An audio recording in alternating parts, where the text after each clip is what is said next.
Tüm tanrıların en yücesi ve en eskisi Odin'dir. Karısı Frigg, doğmuş ve doğacak her insanın yazgısını bilen ana tanrıçadır.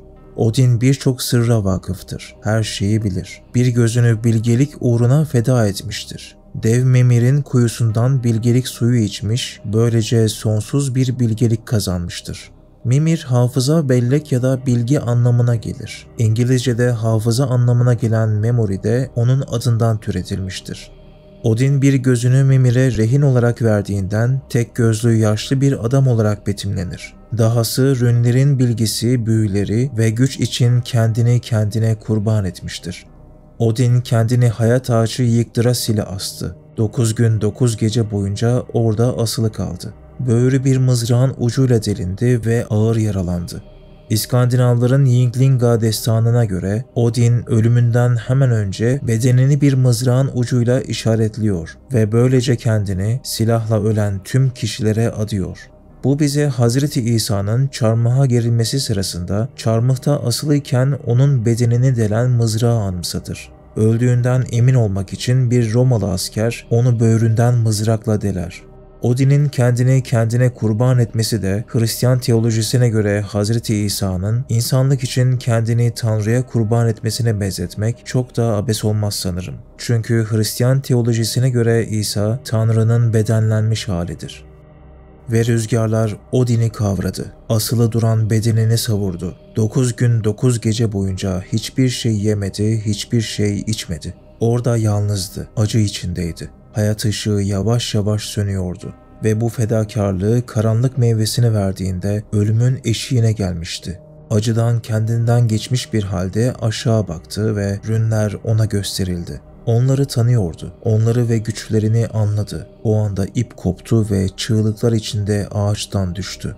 Artık büyü nedir biliyordu. Artık dünya onun avucundaydı. Odin'in birçok ismi vardır. O her şeyin babası, ölülerin efendisi, rünlerin ve büyünün tanrısıdır. Her yerde farklı isimlerle anılır. Ama ona tapanlar için her yerde adı Odin'dir. Dünyayı insanların gördüğü gibi görmek için kılık değiştirerek bir yerden bir yere seyahat eder. İnsanların arasında pelerinli ve asalı yaşlı bir gezgin ve bilge kılığında dolaşır. Bu haline ise Grimnir denir. Yani maskeli, başka bir kılığa bürünmüş anlamını taşır. Odin'in bir diğer adı da Woden'dir ki İngilizce çarşamba anlamına gelen Wednesday de Odin'in günü anlamına gelir. Düşünce ve hafıza anlamına gelen Hugin ve Munin adını verdiği iki kuzgunu vardır. Bu kuşlar dünyanın dört bir yanına uçarak dünyada olup bitenleri gözlemlerler. Odin'e olaylarla ilgili tüm bilgileri getirirler. Onun omuzlarına tüner ve kulaklarına fısıldarlar. Odin tüm alemleri gördüğü tahtına Prit-Sikyaf'a oturduğunda her şeyi gözlemler. Ondan hiçbir şey gizlenemez. O her şeyi bilir. Ayrıca Loki'nin ona hediye ettiği Sleipnir adında 8 bacaklı bir atı vardır. Loki bir kısrak kılığına girip dev diyarının atı olan Svadilfari ile birleşir ve ondan Sleipnir adında 8 bacaklı gri bir at doğurur. O atı Odin'e hediye eder. Odin evrendeki en hızlı at olan Sleipnir ile istediği her yere gider. Yine Loki tarafından hediye edilen mızrağı Gungnir ile istediği hedefi anında vurur. Ayrıca kendini çoğaltma yeteneğini veren değerli yüzük Draupnir'i yanından ayırmaz.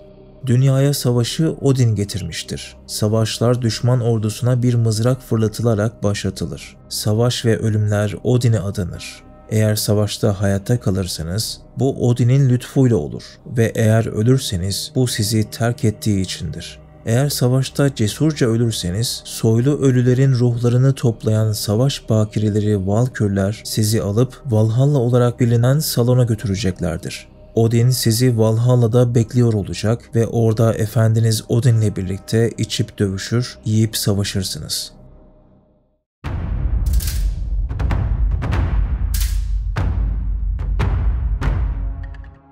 Thor, Odin'in oğlu, namı diğer gökleri gürletendir. Babası Odin ne kadar kurnazsa o da o kadar özü sözü birdir. Babasının sinsi olduğu yerde o iyi huyludur. İri yapılı, kızıl sakallı ve güçlüdür. Tüm tanrılar arasında açık ara en güçlüsü odur. Gücü güç kemeri Meginyort'la artar. O kemeri taktığında kuvveti 2 katına çıkar.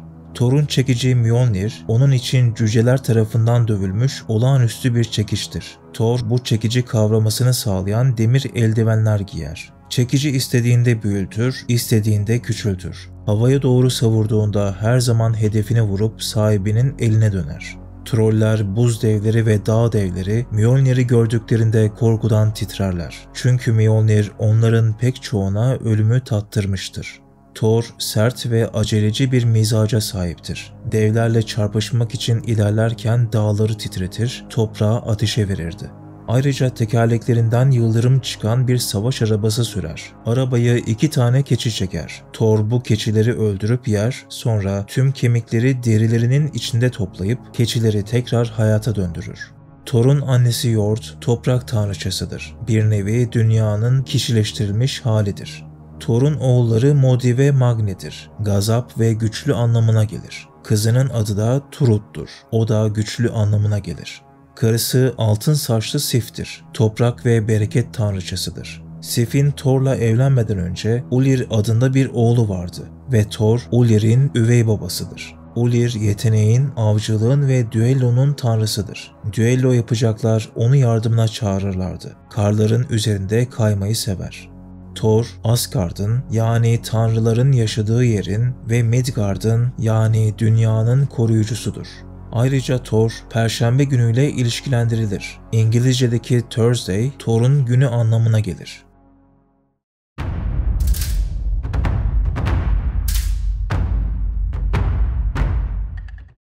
Loki, Asgard'ın tüm sakinleri arasında açık ara en kurnaz, en zeki ve en açık göz olanıdır. Ne yazık ki içi öfkeyle, kıskançlıkla ve hırsla doludur.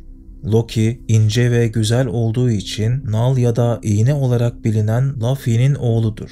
Babasının bir dev olan Farbati olduğu söylenir. Farbati, yeri göğü titreten anlamına gelir. Bu dev gerçekten de adı kadar tehlikelidir. Loki, kendisine büyük sadakatle bağlı olan sadakat ve zafer tanrıçası Sigyn ile evlidir. Ancak dişi dev Angrboda ile yaşadığı bir kaçamak sonucu tanrıların ve dünyanın sonunu getirecek olan kötü niyetli ve uğursuz 3 çocuğu vardır. Kurt Fenrir, dünya yılanı Jormungandr ve yeraltı tanrıçası Hel. Loki gökyüzünde uçan ayakkabılarla yürür ve şeklini değiştirerek başka insanlara, yaratıklara dönüşebilirdi. Ama asıl silahı aklıydı. Tüm tanrılardan daha kurnaz ve daha hilekardır. Odin bile Loki kadar kurnaz değildir. Loki, Odin'in kan kardeşidir. Bunun nasıl olduğunu, Loki nasıl Odin'in oğlu olduğu adlı videomda anlatmıştım. Merak edenler yorumlara sabitlediğim linkten videoya ulaşabilirler. Diğer tanrılar Loki'nin Asgard'a ne zaman ve nasıl geldiğini bilmezler. Loki, Thor'un hem arkadaşıdır hem de ona ihanet edendir. Ama yine de tanrılar tarafından hoşgörüyle karşılanır. Belki de onların başlarını belaya soktuğu kadar kurtardığı içindir. Loki yüzünden dünya daha güvensiz bir yer olmuştur. O canavarların babası, acıların sebebi ve sinsi bir tanrıdır. Loki çok fazla içer ve içtiği zaman sözlerine, düşüncelerine ve eylemlerine engel olamaz. Ayrıca Loki ve çocukları her şeyin sonu olan Ragnarok'u yani kıyameti getireceklerdir. Loki'nin çocukları Asgard tanrılarına karşı savaşacaklar ve çoğunun ölümüne sebep olacaklardır. İzlediğiniz ve dinlediğiniz için teşekkürler. Abone olmayı unutmayın. Hoşça kalın.